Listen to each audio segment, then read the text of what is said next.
My humility has changed a lot, which is not the normal standard answers that people say when I go to college. This is what I learned. I got better at my math skills, or I got better at writing and reading.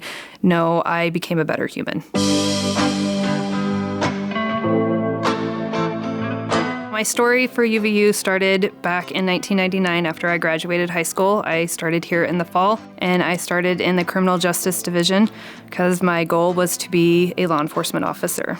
And then I got married and started a different job and stopped school. Met my fire chief after I started working in police dispatch, and he encouraged me to continue my education, so I returned to now UVU and the emergency services division. I wouldn't say that I didn't enjoy school, but it wasn't something that I was like overly enthusiastic about. He started to meet with all of his employees one-on-one and just kind of was like, what's your goal in life? What do you want to continue doing? And my goal was to ultimately run a dispatch center.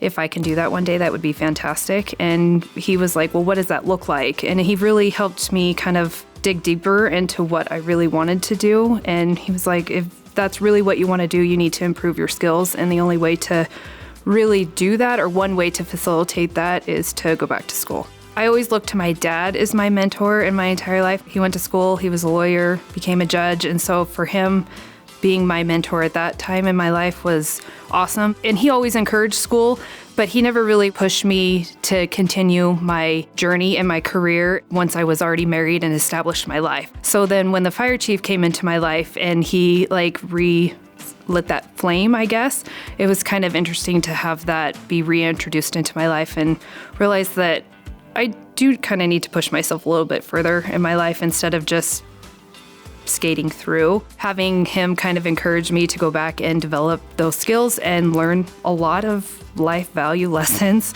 I learned a lot through a lot of my leadership classes here, and I changed immensely. I was extremely immature, I think, even in my adult life, and it taught me how to deal with other people, how to lead other people, and I really needed those skills to be able to become a shift supervisor. I wasn't a shift supervisor for a long time. I tried 2 or 3 different times and was denied. And I never really understood why. And my immaturity self was just kind of like, oh, they don't like me, but that's not it. I didn't have the skills and I wasn't ready. It wasn't my time yet. And I didn't have them until I came back to school and developed those. The degree path that I chose to do was emergency services leadership. My favorite class was the servant leadership class, and I had never even heard of servant leadership at all prior to that point. And it really helped me realize that I was pretty selfish in how I dealt with other people. And that, again, is where my immaturity kind of came in, and I realized that I have a lot to learn. It was pretty humbling to take that servant leadership class because there was a lot of papers that you had to dive deep into yourself and how you deal with other people. I had to write like how I dealt with like conflict and how I dealt with people that give examples of how you've led other people or how you've served other people. And I sat there and I'm like, man, have I served anyone? Like that, how sad and very humbling is that to sit there and say, have I really served anyone? When your whole life, like you're taught, serve other people and, do unto others as you want them to do to you. And to me, I couldn't come up with anything. So that was a very humbling part of my journey and my career. And I was like, oh, wow, how do you expect someone to be promoted to a shift supervisor who is supposed to lead the entire crew, especially my job for being a 911 dispatcher? If craziness is happening in your life or in our dispatch center and there's a huge emergency, they're going to look to their supervisor. And if I'm that supervisor who can't serve them, who cannot tell them, okay, let's all take a deep breath, let's follow our policies and procedures, let's do what we need to do to handle this situation, I wouldn't want that to be my leader.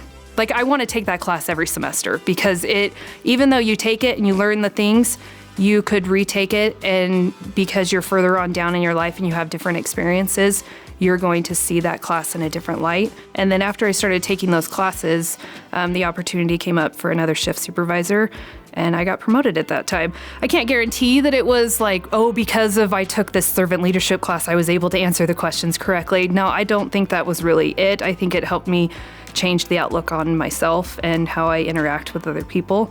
That kind of pushed me over the edge in the interview process on that point. Anyone who's looking to skill up in their life, I 100% would recommend that they take classes. There's huge value in learning about leadership. Yes, you can read leadership books, but leadership books don't say, hey, let's write a discussion, or hey, let's write a paper about this and help you really dive deep into it. Reading books are fantastic and you do totally learn from them, but you need the instructor part and the pushing that a teacher or an instructor or professor does to help you really think a little bit more. Within the realm of my emergency services, we're required to do continuing education every single year. So anytime leadership opportunities come up for training, I highly recommend people sign up for them. If that's truly what their goal is to be a good leader, you have to truly look at yourself to see what is it that I need to change to help improve myself so I can then lead other people better. I get a lot of pride in when I look out into my center and say, man, I helped someone learn something. It doesn't have to be like you're in there doing things for them, but you're just providing a path for them to take, just kind of like Chief Miguel did. He opened up my eyes and gave me a path to take. And I can kind of do that a little bit when I can encourage some of my dispatchers who get to a certain point in their career to then become a trainer. And when you're a trainer and train other people, you become a better dispatcher. And that's part of serving other people. You become a better person overall in general when you are serving other people. And so that's why I really care about the serving other people part of my job. UVU is a place for everyone, whether you're a full-time student, half-time student, in-person student, or an online student. It's for everyone.